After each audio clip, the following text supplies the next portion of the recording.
As this Sunday approached, I had a number of people draw me aside and whisper, "You realize next Sunday is Super Bowl Sunday." I have a confession to make. Well, no, I hadn't. I was thinking of it as the first Sunday on generosity.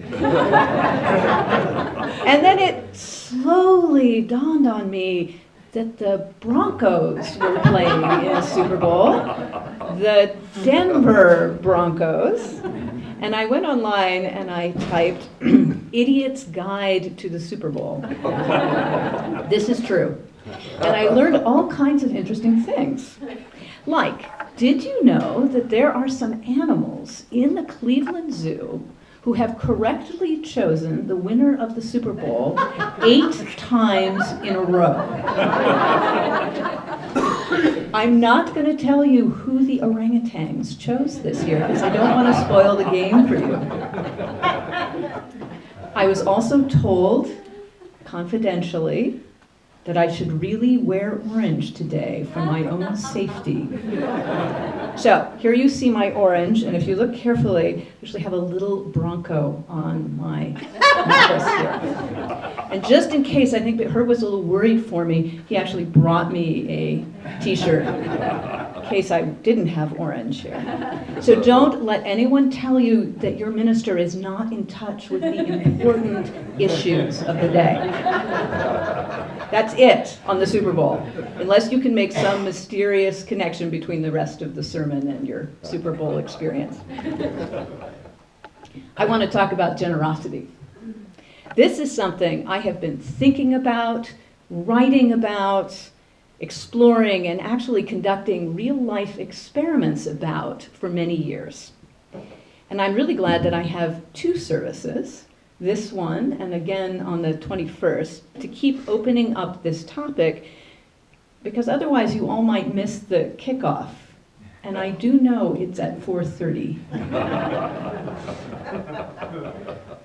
So I asked Jim to speak today about his life as a philanthropist and finding happiness through generosity, because he inspires me every day on my own Unitarian Universalist path in this choice that he made to live a quite ordinary life and use his wealth to bring greater good for animals, for working people, and for us right here at True.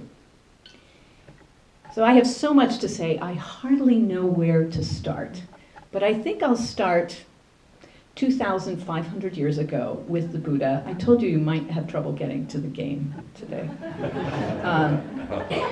When we in the West hear the word Buddhism, I think most people immediately get an image of people sitting in silence, perhaps with a half smile on their faces, practicing mindfulness, because this is the form of Buddhism that has been imported into the West. But surprisingly, the Buddha himself did not begin his teachings with mindfulness or meditation.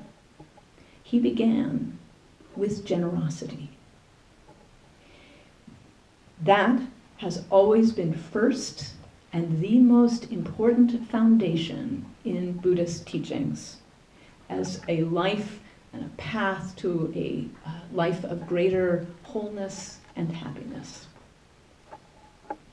The Buddha himself and his monks and nuns lived lives of almost unimaginable dependence on the generosity of others. Buddhist monastics in Southeast Asia still walk the streets with empty bowls each morning. The monks do not handle money, and they cannot store food even overnight. And so, if no one puts food in their bowl, they're hungry that day. So this trust and the generosity that responds to this trust and the interdependence that is expressed when 2 people give to one another, these are fundamental to Buddhism. The Buddhist teaching was offered freely, an act of generosity, and in gratitude, people gave back. Food for the monks and nuns, robes, a place to sleep and to teach. If you think of a wheel, any place on the wheel can be the top of the wheel or the bottom of the wheel. And this is constantly changing as the wheel turns. That's how it is with giving and receiving. I think of it as a wheel of goodness, rather than the usual wheel we are told is reality, the wheel of what's in it for me. This wheel keeps going.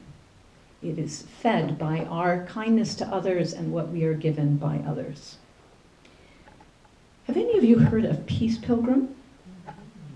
She was an American woman who from 1953 to 1981 walked for peace out of a deep commitment to mystical Christian teachings and to pacifism.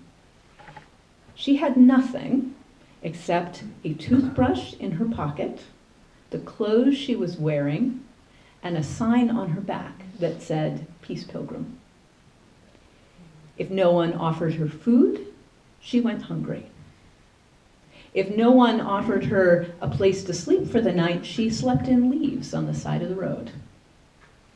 Everywhere she went, she talked about peace and demonstrated it through her life of radical trust in humanity. Here's one thing she wrote in her autobiography about her decision to live in this way. Just after I dedicated myself to a life of service, I felt that I could no longer accept more than I need, while others in the world have less than they need. This moved me to bring my life down to need level. I thought it would be difficult. I thought it would entail a great many hardships, but I was quite wrong. Instead of hardships, I found a wonderful sense of peace and joy, and a conviction that unnecessary possessions are only unnecessary burdens.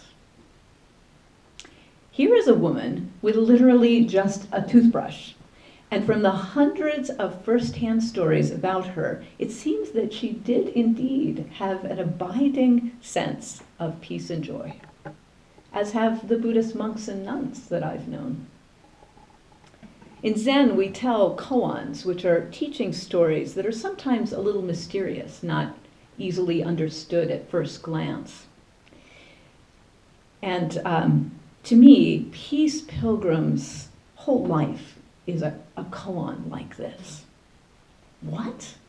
You slept in leaves by the side of the road.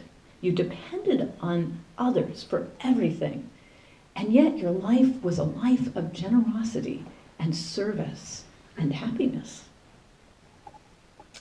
I think that the Buddha taught about generosity first because he knew that one of the most pervasive forms of human suffering is our determination to hang on to everything we have, to accumulate, to control, to try to make ourselves safe with possessions and with surplus beyond what Peace Pilgrim called a need level, though I will say that I think most of us need a little bit more than a toothbrush.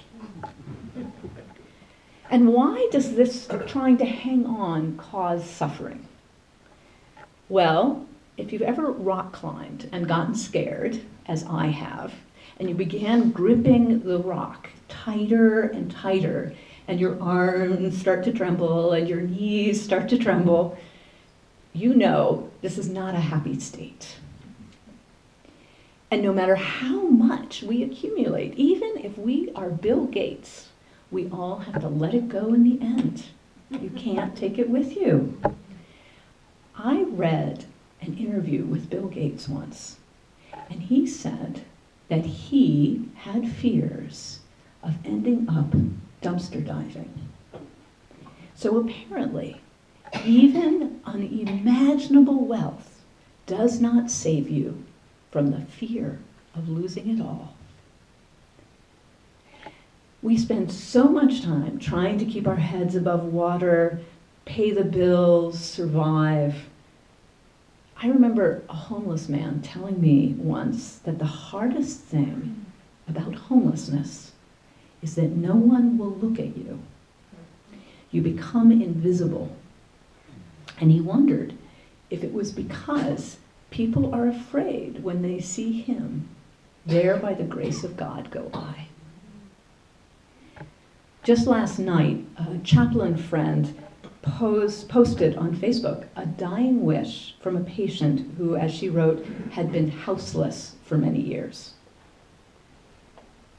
Please tell everyone to love one another and not be mean to each other. Even if we don't look so good, please look at us. Even a look or a hello could make all the difference in the world.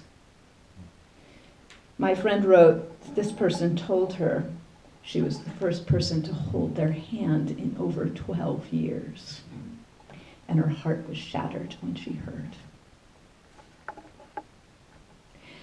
But when people help each other with open hearts, without even an expectation of what will come back, a joy arises from the relationship itself, from being encouraged by human kindness, by witnessing that, whether we are the giver or the receiver, and from the sheer relief of letting go, even for a moment, of our self-centeredness and fearfulness. This is the great secret. We can turn the whole thing around, as the hymn we sang says, on the road from greed to giving. We can do that. And this is not about how much we have or how much you can give. Even in this room, we have great disparities in our wealth. Instead, this is a way of being in the world that acknowledges that all of us have the power of giving, whatever we have or don't have.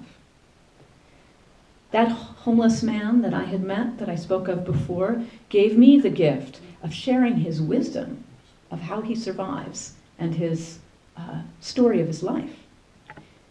I gave him the gift of a ride from Sacramento to Portland, which is why I got to hear so much. We can give materially. I met an 85-year-old woman the other day who rides the bus from Newcastle to Aspen because she loves classical music and she goes to the free concerts that are there. And she said that she had met these two young music students and they seemed hungry, and she thought, oh, they probably just get to eat cafeteria food, and she had some homemade banana bread, and she offered it to them. And they gave her one of their student tickets. And when she went to the ticket office, she was actually going to get to hear a concert that wasn't free. It was one of the best seats in the house. Wow. We can give our time and presence. We can give our love and caring. We can give our spiritual grounding and wisdom. These are all giving. Here's one of my favorite quotes from the late Zen teacher John Dido Loori. Simultaneous giving is the recognition of how much I am receiving. How infinitely inexhaustible is that nourishment.